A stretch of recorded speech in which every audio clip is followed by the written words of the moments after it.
வணக்கம். சைரசா YouTube channel மற்றும் Ranjith team இணைந்து வெளியிடும் 2026 சட்டமன்ற தேர்தல் கருத்து கணிப்பு. இந்த பதிவில் நாம் பார்க்க இருக்கும் தொகுதி விக்கிரவாண்டி சட்டமன்ற தொகுதி. இந்த சட்டமன்ற தொகுதிக்கு உட்பட்ட பகுதிகள் விக்கிரவாண்டி ஊராட்சி ஒன்றியத்தில் உள்ள 51 கிராம ஊராட்சிகள், காணை ஊராட்சி ஒன்றியத்தின் 45 ஊராட்சிகள், கோலியனூர் ஊராட்சி ஒன்றியத்தின் 7 ஊராட்சிகள், கண்டமங்கலம் ஊராட்சி ஒன்றியத்தின் 1 ஊராட்சி மற்றும் விக்கிரவாண்டி பேரூராட்சி ஆகிய பகுதிகள் இந்த சட்டமன்ற தொகுதிக்கு உள்ளடக்கிய பகுதிகளாகும். இங்கு கடந்த 2011 4 முறை தேர்தல் நடந்துள்ளது. அதில் 3 முறை திமுகவும், 1 முறை அதிமுகவும், 1 முறை இந்திய பொதுவுடைமை கட்சி அதாவது மார்க்சிஸ்ட் கம்யூனிஸ்ட் கட்சியும் தங்கள் வெற்றியை பதிவு செய்துள்ளன. கடந்த 2021 சட்டமன்ற தேர்தலில் திமுகவை சார்ந்த புகழேந்தி வெற்றி பெற்றுள்ளார்.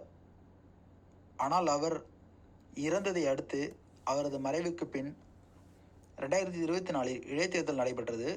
அதில் திமுகவை சார்ந்த அன்னியூர் சிவா அவர்கள் மறுமுறையும் வென்று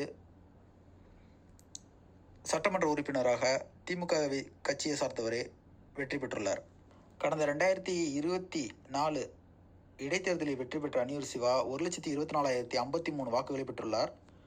பாமகவை சார்ந்த அன்புமணி அவர்களை தோல்வியுற செய்து 56,296 வாக்குகளை மட்டுமே அவரால் பெற முடிந்தது. நாம் தமிழர் கட்சி சார்ந்த பொன்னி வளவன் 10,602 வாக்குகளை பெற்றுள்ளார். 3வது இடத்தில் உள்ளார். நோட்டோக்கு கிடைத்த வாக்குகள் 859. அன்புமணி அவர்களை அன்னியூர் சிவா அவர்கள் கிட்டத்தட்ட 67,757 வாக்குகள் கூடுதலாக பெற்று வெற்றி பெற்றுள்ளார். இந்த தொகுதியை பொறுத்தவரை வன்னியர்கள்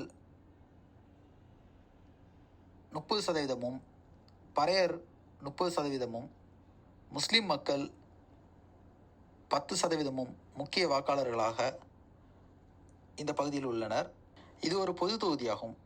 இங்கு கிட்டத்தட்ட 2,23,362 வாக்காளர்கள் உள்ளனர். அதில் ஆண்கள் 1,11,815, பெண்கள் 1,11,547. கடந்த 2021 சட்டமன்ற தேர்தலில் பதிவு செய்யப்பட்ட மொத்த வாக்குகள் 1,92,495. அதில் நோட்டோ கிடைத்த வாக்குகள் 1,122. தற்போது 2026 தேர்தல் கருத்து கணிப்பு, அதன் முடிவுகளை பார்க்கலாம். இதில் மக்களின் ஆதரவை பெற்று முதல் இடத்தில் திமுக கிட்டத்தட்ட 37% ஆதரவை மக்களிடத்திலிருந்து பெற்றுள்ளது. 2வதாக அதிமுக 33% ஆதரவை மக்களிடத்திலிருந்து பெற்றுள்ளது.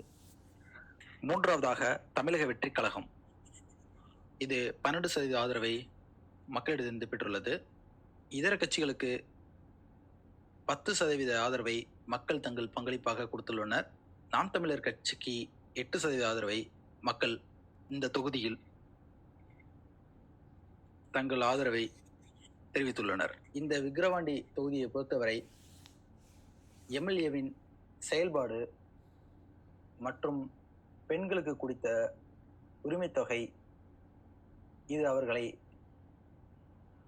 காப்பாற்றியுள்ளது தெளிவாக தெரிகிறது. இந்த இடத்தில் திமுகவின் வெற்றி உறுதி செய்யப்பட்டுள்ளது.